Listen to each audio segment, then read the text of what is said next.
दोस्तों, अगर आप यूपीपीसीएस की प्रिपरेशन सेल्फ स्टडी कर रहे हो तो प्रॉब्लम आपकी मेहनत नहीं है, प्रॉब्लम है गलत डायरेक्शन। अप्रैल से मई तक क्या पढ़ना है, कैसे पढ़ना है, प्रीलिम्स और मेंस का इंटीग्रेटेड अप्रोच क्या होना चाहिए, ये कोई नहीं बताता। तो आज की इस वीडियो में मैं आपको डिटेल में बताऊंगा भी, समझाऊंगा भी कि कैसे क्या क्या करना चाहिए। इसी के साथ में हम इस पे भी बात करेंगे कि मैंने कैसे हर बार निकाला, मतलब मुझे क्या मदद मिलती रही, क्या इसमें सबसे बड़ी चीजें थी, तो वो हम बात करेंगे। तो आज का ये जो पूरा वीडियो है ये तीन चीज पे सबसे ज्यादा बेस्ड रहा है। पहला है पीवाईक्यू बेस्ड, दूसरा है यूपी फोकस, तीसरा है इंटीग्रेटेड।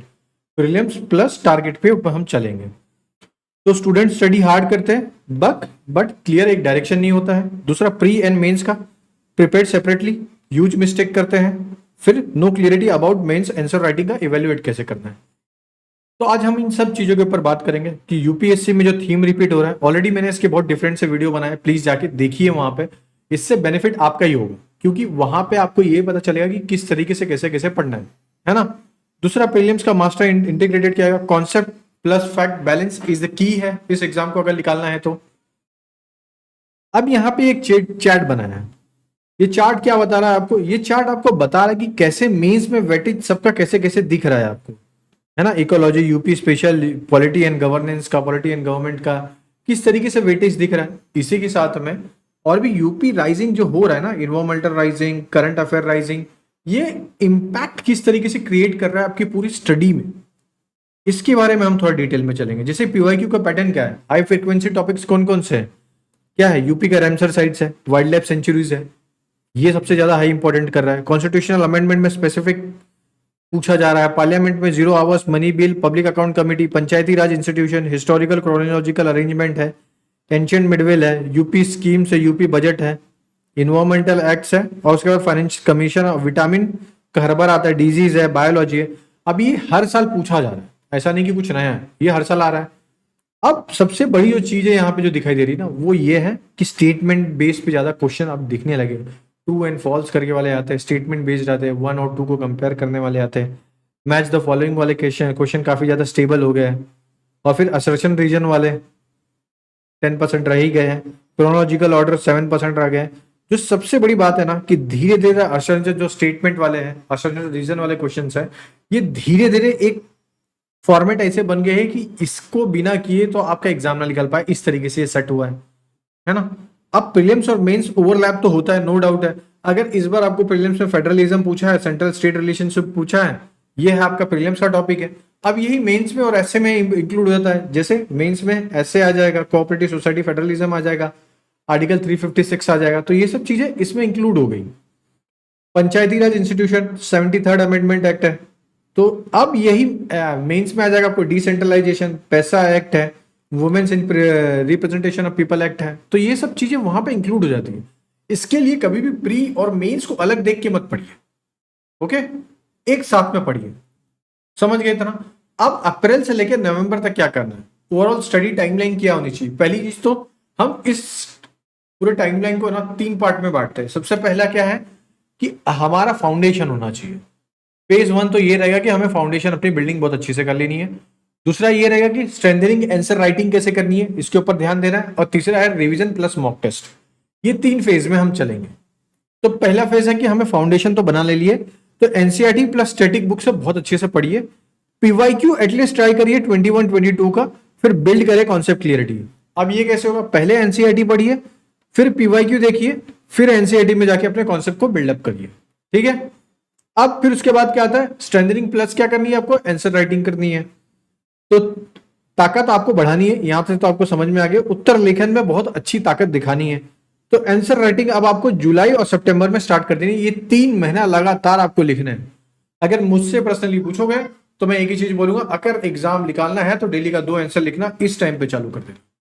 अगर एग्जाम नहीं निकालना है तो बात अलग है भाई, तुम्हारे पास पूरी जिंदगी पड़ी है, देते रहो इस एग्जाम को। फोकस ऑन रिपीटेड टॉपिक्स है, इसके ऊपर सबसे ज्यादा ध्यान दिए। और मैं ऑलरेडी इसके ऊपर वीडियो बना भी रहा हूँ, मेंस का और प्री का थोड़ा बहुत तो आ गया, अभी धीरे धीरे करके मैं एक एक सब्जेक्ट को अच्छे से कवर कर भी रहा हूँ। फेज 3 में क्या होगा, अक्टूबर से लेकर नवंबर तक रिवीजन करिए मॉक टेस्ट के थ्रू पे। अब जब अक्टूबर नवंबर आ रहा है, यहां से आपके रिवीजन धीरे धीरे इंक्रीज हो जाएंगे, और इसी के साथ में आपके टेस्ट सीरीज भी इंक्रीज हो जाएंगे। अब रिवीजन का कैसे इंपैक्ट होता है ये मैं आपको आगे बताऊंगा। अब फाउंडेशन बिल्डिंग में क्या करना है, सबसे पहली चीज है आपको एनसीईआरटी और स्टैंडर्ड बुक पढ़नी है। हिस्ट्री में 6 to 12 की एनसीईआरटी तब पढ़नी है जब आपको 11th की और 12th की एनसीईआरटी नहीं समझ में आती है। ठीक है, ओल्ड एनसीईआरटी आती है, सबको पता है, मैंने बतेरे बार बताया इसको कि जो ओल्ड एनसीईआरटी होती है, जैसे विपिन चंद्रा मॉडर्न हिस्ट्री के लिए, सतीश चंद्रा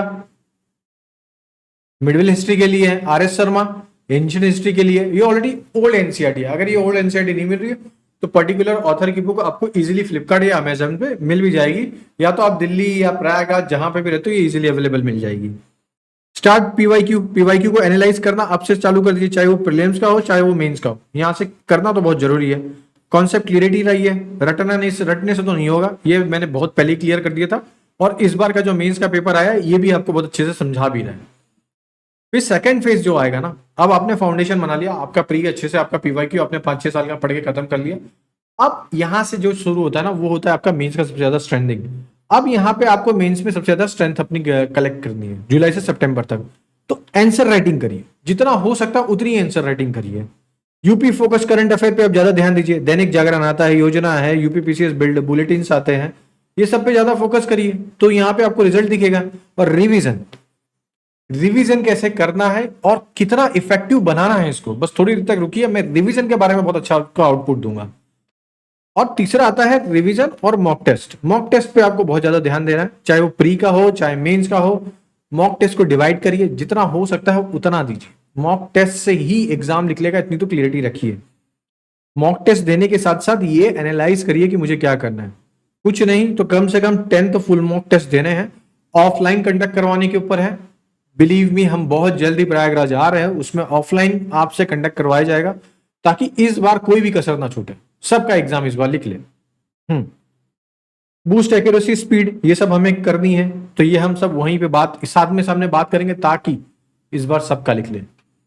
मैंने भी 2024 का दिया था प्रीलिम्स, आराम से क्वालिफाई हो गया था। अटेम्प्ट मैंने बहुत सेव किया था, 130 के आसपास किया था, 137 था आई थिंक। नो डाउट है मैं बहुत ज्यादा अटेम्प्ट करता हूँ, उस टाइम का पेपर थोड़ा सा डिफिकल्ट लगा। तो अब क्या होता है मास्टर पीवाईक्यू क्या होता है कि 2021-25 में पेपर को पहले एनालाइज करिए, समझिए क्या चल रहा है, स्टेटमेंट बेस फाइंड आउट करिए कहां पे मिस्टेक्स हो रही है, एलिमिनेशन पे काम करिए, ना कि मैं सब याद करके जा रहा हूं तो ही मेरा हो जाएगा, घटना चक्र याद कर लेता हूं मेरा हो जाएगा, भाई ये सबसे बड़ी मूर्खता है। एलिमिनेशन पे काम करिए, अगर एलिमिनेशन ही अच्छा नहीं होगा तो फिर एग्जाम निकालने में दिक्कत हो सकती है ना। अब यूपीपीसीएस मेंस के लिए स्ट्रेटेजी क्या होनी चाहिए, पहली बात तो आंसर राइटिंग के अपने स्किल डेवलप करिए। मेंस जो है आपकी आंसर राइटिंग के अंदर सबसे बड़ा की रोल करेगा, बिलीव मी, यही एक ऐसी चीज है जो आपको एग्जाम निकालने में मदद भी करेगी। अपना एक स्ट्रक्चर बनाइए आंसर लाइन का, use example plus case studies करिए, जहां पे आपको बेनिफिट सबसे ज्यादा देखने मिलेगी। अब होता क्या है आंसर राइटिंग में 3 फ्रेमवर्क सबको पता है, इंट्रोडक्शन होता है, बॉडी होता है, कंक्लूजन होता है। इंट्रोडक्शन 2 से 3 लाइन या ज्यादा मार्क्स का है तो 3 से 4 लाइन खुद चली जाइए। बॉडी में हमेशा मल्टी डायमेंशनल एनालिसिस होना चाहिए कि शिक्षकों के स्थान पे लिखे कि कारण बताओ, प्रभाव बताना है, सरकारी क्या है, प्रयास क्या है, सरकारी प्रयास क्या है, चुनौती क्या है, समाधान क्या है, सभी आयाम को अच्छे से कवर करना है ना, कि कवर कॉस्ट क्या है, एफर्ट क्या है, गवर्नमेंट रिस्पॉन्स क्या है, चैलेंजेस क्या फेस कर रहे हैं, सोल्यूशंस क्या है, यूपी एग्जाम्पल यहाँ पे डालिए। और बिलीव मी, आप अगर मेंस का पेपर लिख रहे हो, चाहे वो GS1 हो, 2 हो, 3 हो, एक्सेप्ट 5, 4 के अलावा आप यूपी का एग्जाम्पल डाल रहे हो ना, तो एग्जामिनर आपसे खुश होता है, वो सोचता है ये तो बहुत यूनिक लिख के आया है। कंक्लूजन भी सेम चीज है, यहाँ पे आपके सामने लिखा भी है कि गिव बैलेंस कंक्लूजन देना, not just a positive, mention a committee recommendation और अ कॉन्स्टिट्यूशनल वैल्यूज के बारे में बताओ, लॉ कमीशन ने क्या बोला है, फिर यूएन की कमिटी ने क्या रिकमेंडेशन दिया इंडिया को, ये सब चीज के ऊपर बहुत ज्यादा बात करेंगे। अब मेंस का एवोल्यूशन क्राइटेरिया क्या है, एक तो रिलेवेंस टू क्वेश्चन होने चाहिए हमेशा, ensure must be directly address what is asked, जो क्वेश्चन पूछा है वो बताए, जो आपको आता है वो नहीं बताना। पहली बात तो ये क्लियर रखिएगा। होता क्या, जब हम आंसर लिखने बैठते हैं ना, तो जो क्वेश्चन मैं पूछा उसको छोड़ के जो हमें आता है हम वो धीरे धीरे लिखना चालू कर देते हैं। एक स्ट्रक्चर बनाइए, वो स्ट्रक्चर आपको पता होना चाहिए कि कैसे कैसे वर्क करेगा। कीवर्ड करिए और क्लियरिटी लाइए अपने एक्सप्रेशन में। Example India plus UP specific का सबसे ज्यादा डालिए, है ना। What does the UPPCS examiner actually want, कि क्या चाहता है आपसे एक एग्जामिनर। इस एग्जाम को अगर निकालना है ना तो एग्जामिनर के पर्सपेक्टिव से सोचिए, ना कि अपने पर्सपेक्टिव से। पहली चीज तो ये क्लियर है। तो पहली बार क्लियर एंड सिंपल आंसर चाहता है, ना तो ज्यादा कॉम्प्लेक्स नहीं चाहता कि ऐसे ऐसे वर्ड मत फेंक के मार दीजिए उसको कि उसको लगे कि अब मुझे डिक्शनरी खोलना पड़े। कॉन्सेप्ट और फैक्ट का बैलेंस बहुत अच्छा होना चाहिए, दोनों का बैलेंस अच्छा रहेगा तो ही आंसर भी अच्छा दिखेगा। अननेसेसरी गलत चीजें कर दोगे तो नंबर भी कटेगा।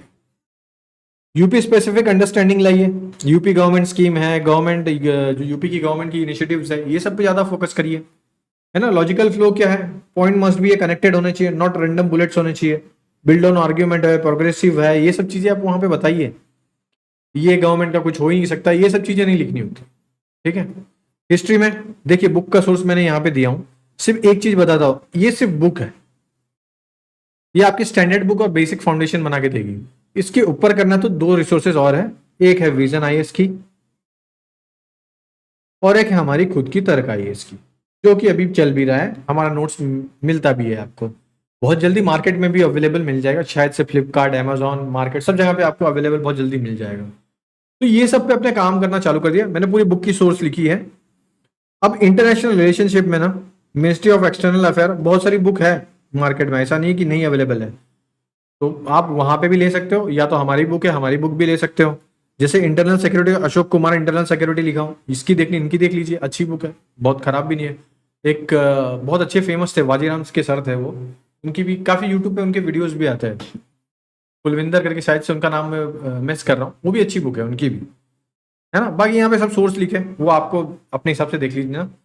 मैंने यहाँ पे सब बहुत डिटेल में लिखा है, जैसे कि डिजास्टर मैनेजमेंट है, एनडीएमए का गाइडलाइन देख लीजिए, एनसीईआरटी डिजास्टर मैनेजमेंट की 9th और 10th की क्लास की एनसीईआरटी में थोड़ा थोड़ा चल के बताया है। अगर ये दोनों से बचना है तो हमारा खुद का नोट्स है, तर्क आईएएस पीसीएस का नंबर है नीचे, टीम से बात करिए, वो आपको दे देगी नोट्स को। चलिए नोट्स का चलो वो सब तो ठीक है, A4 शीट पे बनाना चाहिए, हर एक टॉपिक के हिसाब से होना चाहिए, यूज करिए बुलेटिन पॉइंट को, डायग्राम को, फ्लो चार्ट को, पैराग्राफ में मत बनाइए नोट्स को, ना कोई मतलब भी नहीं निकलेगा। हमेशा यूपी स्पेसिफिक को एग्जांपल्स देखिए कि कहाँ कहाँ से आप एड ऑन कर सकते हो। पीवाईक्यू को अपने नोट्स में इंक्लूड करिए, अगर पीवाईक्यू ही अच्छे से आपके नोट्स में नहीं रहेगा तो कोई मतलब भी नहीं निकलेगा, तो प्लीज पीवाईक्यू को बहुत अच्छे से करिएगा। आते हैं अब रिवीजन के ऊपर, सबसे मोस्ट इंपॉर्टेंट जो टॉपिक है ना, ये है कि रिवीजन कैसे करें। पहली, जब आप डे 1 पढ़ोगे ना, आपको हर चीज याद रहेगी, फिर उसी को डे 3 पे रिवाइज करना है, जो कि 85% आपको चीजें याद रहेगी, फिर डे 7 पे 92% और डे 21 पे आपको होगा 95%। तो ये 95% एट द एंड आपको याद रहेगा। अब ये सोचिए, जब आपका एग्जाम आ रहा है प्री का, उस टाइम पे आप याद कर रहे हो, और उस टाइम पे आप ये 4 बार नहीं, कम से कम 10 से 12 बार याद करते हो। इंपॉर्टेंट टॉपिक्स होते हैं, मैं बनाया हूं, ऐसा नहीं कि मैं एग्जाम के पहले ही बनाने वाला हूं, मैंने ऑलरेडी बना के डाला है, बस आपको जाके देखना है। अब जब आप इस तरीके से पढ़ते हो ना, तो आपको समझ में आने लग जाता है कि ओह, इस तरीके से एग्जाम लिख लेगा, है ना। कॉमन मिस्टेक्स कि वो मिस्टेक मत करिए कि यूपी स्पेसिफिक को मत छोड़िए, करिए डेली 30 मिनट ही दीजिए, मगर दीजिए। टू मेनी सोर्सेस को मत पढ़िए, फिक्स करिए बुक को, बहुत मोर देन इनफ रहेगा, जैसे कि हमने कर दिए, सिर्फ हमारे नोट्स पढ़ लीजिए, मोर देन इनफ है, इसके अलावा कहीं और जाना नहीं है। अब सक्सेस पाना है तो बस 3 सबसे बड़े रास्ते, पहला है कि पीवाईक्यू को अच्छे से फॉलो करिए, प्रीलिम्स और मेंस को करिए, और स्टे कंसिस्टेंट रहिए, है ना। ये सबसे बड़ी चीज है। देखिए मैं अभी भी बता रहा हूं, मैंने ऑलरेडी हर एक महीने का बता दिया, अब हर एक महीने में क्या क्या करना है, कैसे करना है, ये बताना थोड़ा डिफिकल्ट हो सकता है, तो मैं कोशिश करूंगा कि इसके ऊपर से कोई इनिशिएटिव लाने के लिए। लेकिन अगर एग्जाम निकालने के लिए आप बहुत ज्यादा सीरियस हो, बिलीव मी बहुत ज्यादा सीरियस हो, तो प्री और मेंस की पढ़ाई अभी से चालू कर दीजिए, मेंस पे सबसे ज्यादा फोकस रखिएगा। अगर आप दिन में मैं बोलता हूँ 100% है, तो 100% में से 70% मेंस को दीजिए, 30% प्रीलिम्स को दीजिए। और कैसे पढ़ना है मैंने ऊपर बताया ऑलरेडी। अगर आप फेडरलिज्म के बारे, अगर आप कोई स्टेट और पार्लियामेंट के बारे में पढ़ रहे हो तो फेडरलिज्म के साथ कनेक्ट कर दीजिए, आपका मेंस का टॉपिक कनेक्ट हो जाएगा। जब आप इस तरीके से पढ़ोगे तो बेनिफिट करेगा। लोकपाल लोकायुक्त पढ़ रहे हो आप, तो उसी को आपने अपने प्रीलिम्स में भी कनेक्ट कर दिया, तो वहां से आपका टाइम भी बचेगा, एक क्वालिटी स्टडी भी निकल के आएगी। तो प्लीज इसे करिए, और वीडियो अगर अच्छा लगता है तो लाइक शेयर सब्सक्राइब जरूर करिएगा, क्योंकि मेहनत लगता है ऐसी वीडियो के ऊपर रिसर्च करके थोड़ा बनाना, और पूरे 5 साल के क्वेश्चन पेपर को एनालाइज करके ये एक पैटर्न जो पकड़ में आया, मैं उस बेस पे आया। तो ऐसा नहीं कि मैं आके अपने हिसाब से कुछ भी बना दे रहा हूँ, बहुत अच्छे से डीपली एनालाइज करने के बाद आया हूँ और बताया भी हूँ, ऐसा नहीं कि कुछ नया बता रहा हूँ। बिलीव मी, मैं खुद चाहता हूँ कि ज्यादा से ज्यादा बच्चों लोग का एग्जाम निकले, सिर्फ इसलिए नहीं कि मेरे यहाँ से वो बैच लेके गया ये वाला वो वाला, नहीं, एग्जाम लिख ले, रियली लिख ले। तो प्लीज़ मेहनत करिए। अगर कोई भी हेल्प चाहिए कमेंट करिए, मैं मदद करने के लिए एवर रेडी हूँ। ठीक है दोस्तों, आज के लिए बस इतना ही। चलिए, जय हिंद।